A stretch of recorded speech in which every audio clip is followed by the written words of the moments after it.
In my previous video, I showed you guys how you could earn an insane amount of XP in Battlefield 6. It was one of those portal custom lobbies. The bots had no health, they had no guns, they were on super speed, and you could just stand there and kill hordes and hordes at a time. Well, that's gone. They removed the ability to earn XP in these very extreme lobbies, and they made a statement about it. I'll read to you what they said. I'll also show you an after patch to how you can earn XP now in these lobbies. And shout out to Ben Z Slayer HQ on YouTube. He's the one that was creating these insane lobbies. Now, his portals that gave you a ton of XP are gone, yes, but there is still a way to use these portals in a very useful way. The assignments are still able to be completed in these custom lobbies. So for example, the sniper challenge, you have to get 150 200-meter distance headshots with snipers, and he's got a lobby set up for that. It works perfect. I'll show you all the details on that in just a moment and give you the codes that you'll need to get in. Also for myself, I've noticed that after these XP lobbies were patched, I can get into these portals with these codes really quick, like within a minute. Whereas before it could take anywhere from like 30 minutes to an hour and I may never even actually get in. So I'll show you all those details and I'll show you the after patch to earning XP now in these custom games. But first I want to show a very informative post that came straight from EA just hours ago talking about the situation and how they're going to fix it and what they're going to do moving forward. Someone posted on Steam that they wanted the XP to come back for these portals, and someone from EA responded. This is from EA_Shepherd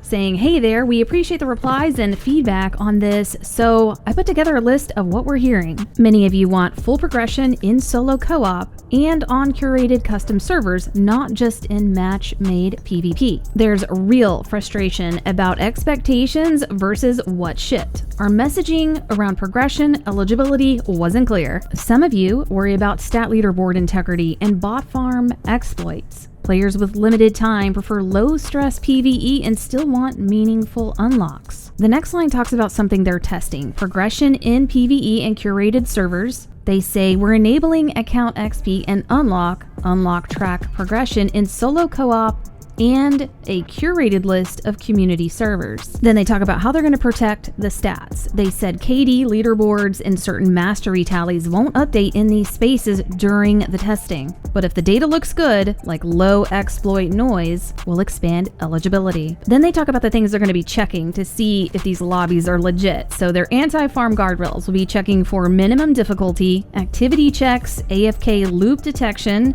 mixed target requirements, and sensible XP per minute caps. And servers that trip exploit signals will lose progression eligible status until fixed. Then they're going to provide clear labeling. Modes servers will be tagged progression eligible or not eligible in the browser and pre-match screen with a short tooltip explaining why. Okay, so they're in a testing phase. Once they figure that out, they're going to return XP to these lobbies, but it's going to be approved lobbies. And for now, you can still get XP in these custom portals. There's an AFK method. A lot of people probably know about this, and this is great for console players because you literally join these, you can sit in them for days earning XP non-stop and never touch your controller. I want to talk about the XP you will earn, what to expect, how many ranks will you go up if you sit in it for 24 hours, and then show you the difference between you just playing solo versus someone with you. There is an XP bonus for that. And I'm not sure how long these lobbies are going to last. I don't know if they're taking these down. It's not earning you a massive amount of XP, but it's pretty good XP, especially for doing nothing. And you just go to community and search AFK XP. A lot of portals are going to come up. They're going to say like 4 minutes XP AFK on them. You can choose pretty much any of them. I usually go for the one that looks most popular. And none of these are from Ben. He's not making these kinds of lobbies. He's making the ones where you can go in and easily complete the very difficult assignments. And I'll show you that in a moment. Great thing about these AFK lobbies is that there's no waiting to get in. You don't have to sit and spam the button to try to get into a server. These instantly load. Once you're in, you're just going to see a black screen. It's going to look like this, and you just do nothing. Leave your controller there. The match is going to end after 4 minutes. It's going to say it's a draw, and then it's going to restart the match over and over again until you decide to leave. Now let's talk about the amount of XP you could expect here. How much would you rank up in 24 hours if you let this run? So again, this runs for 4 minutes, and every 4 minutes you're going to get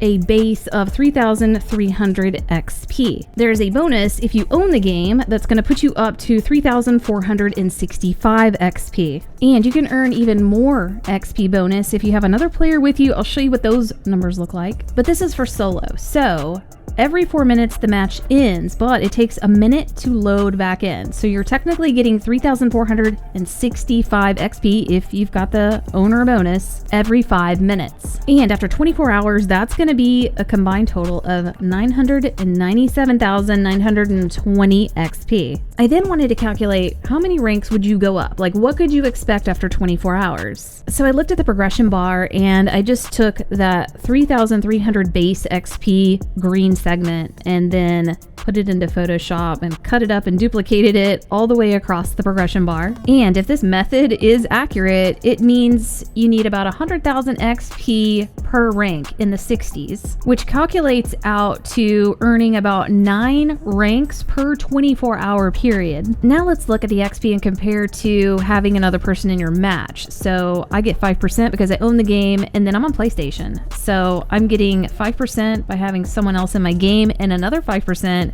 if they have PlayStation Plus and I have it as well. The total XP here is 3,795 with all those bonuses. That puts you a little over 1 million XP per 24 hours, so 1,092,960. And unfortunately, it's not that much to make an impact. You're earning 1 more rank than you would with just one person. So it's like 10 rank per 24 hours instead of 9. Again, all this data is relying on that Photoshop job I did trying to guess how much XP is needed per rank. Also, I sat in one of these lobbies for a couple of days and it was really stable. It never disconnected. Again, I'm on PlayStation. Okay, now I'll show you the portals that Ben created to help with these really tough assignments, like the one where you need 150 headshots with a sniper at 200 meters. So if you go into the menus, go into assignments, go into weapon, and down at the bottom, this is where the sniper challenge is going to be. And before you can get into the sniper challenge, you have to complete a DMR challenge. You have to get 100 headshots and then inflict damage over 75 meters with the DMRs. And with Ben's current lobbies, every bot has 1 HP, so that would take you 5,000 kills. So he made one to accommodate this challenge. And the same portal will allow you to do the 200 meter sniper challenge along with all the other weapons that have assignments and challenges. In this lobby, it is you against 47 bots. You've got plenty of targets and you have a bunch of health and they have 100 HP. Again, that 100 HP is going to help with those challenges where you have to do a lot of damage. Ben also took out the weapons for the bots, so they are not shooting at you, which is a big help, but it also blacklists some weapons. But there are still plenty of weapons that are not blacklisted from each type, so you'll be able to do all the weapons challenges. One thing they did shut down today is any lobby where bots had super speed, so those are all gone. These bots in this lobby are walking at normal pace, which is perfectly fine. He also added a tank in here if you're trying to do vehicle challenges, but the code for this one is YSNW2. And shout out to Ben for making this portal just for this video and for you guys to do the sniper challenge. And if you want to go check him out on YouTube and Twitch and also his Discord, he's continuing to make these portals and tests to see what all he can do. He often live streams what he's working on, so definitely check out his YouTube channel. I'll have all of that linked down in the description. This portal is on the map Firestorm, and this map is large enough where you can do that 200 meter challenge. And other maps like Sobek are not big enough. The strategy you can use on this map is there's one really long roadway, and all the way at the end where you're almost out of bounds, you can put down a grenade intercept system. The bots will hoard up right there, and then if you're just trying to get the 75 meters for the DMR challenge before the sniper challenge, all you have to do is walk to this point on the map. This will be far enough. And you're only going to need 50 kills with the DMRs to complete that challenge and move on to the sniper. For the sniper challenge, you can leave the grenade intercept system in the same position, and then where you spawned in at, you're going to have to go all the way back there. There's going to be a rock that you can get on. It's going to give you the elevation and line of sight to those bots that are hoarded up, and this is going to be right at 200 meters. One thing I noticed is that when they removed the XP from all of these portals, they also removed that distance tracking. Like when you shoot an enemy and kill it, it tells you how far you are from them. That is gone, but it still tracks the challenges and will complete these. You can still use the ping and ping where the bots are to show how far you are from them. Also, this map allows you to go up extremely high, but the highest point still only gives you 140 meters because the bots are right below you. So this position here is going to be the best. If anything changes and this gets patched, I will leave a pinned comment down in the description updating you guys. Hope this helped you guys out, and we'll see you next video.